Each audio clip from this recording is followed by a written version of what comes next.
Hello, Violi. Magpatawag ka ng meeting bukas, 10 a.m. Okay. Ano meron? End of the world na.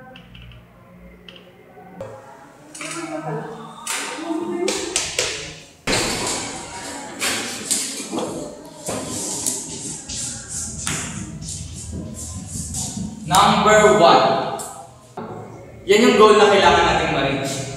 Paano natin gagawin yan? By coming up with the best anniversary issue ever. Slide. Di ba ready for release na yung anniversary issue natin? Scrap that. Babaguhin natin lahat. Sir, 3 weeks na lang po bago ang release. 3 weeks pa yun. Kung kailangan hindi tayo uuwi, hindi tayo uuwi. Sir, kulang po tayo sa tao. Kaya kayo nandito ngayon. Pinapakonta ko pa kay Violi yung mga taong pwedeng mag-fill up sa mga positions. But in the meantime, we're gonna work with the people we have.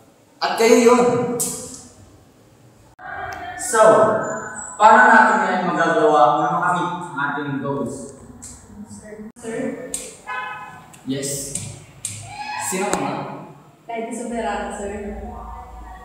So, what's your suggestion? What if we start with the basics, like follow the different functions of management? Yung cost beacon, sir. Good idea. But let's start with operations. Ano ba yung operation?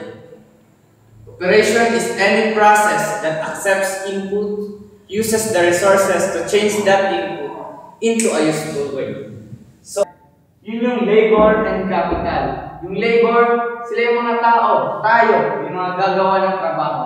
At yung capital na gagamitin natin, yun yung mga resources na gagamitin natin sa transformation process.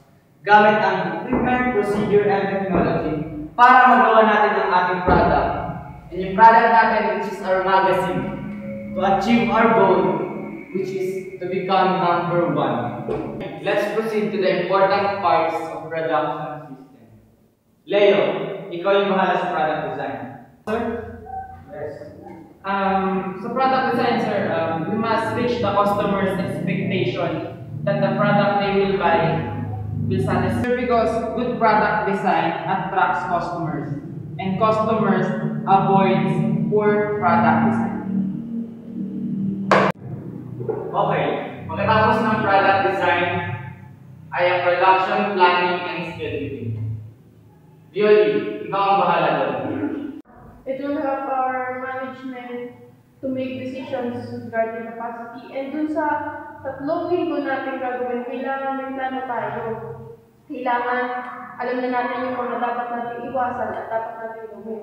Kailangan makapag-schedule na tayo sa unang linggo ng kailangan makapagpalabas na tayo ng design ng magazine natin.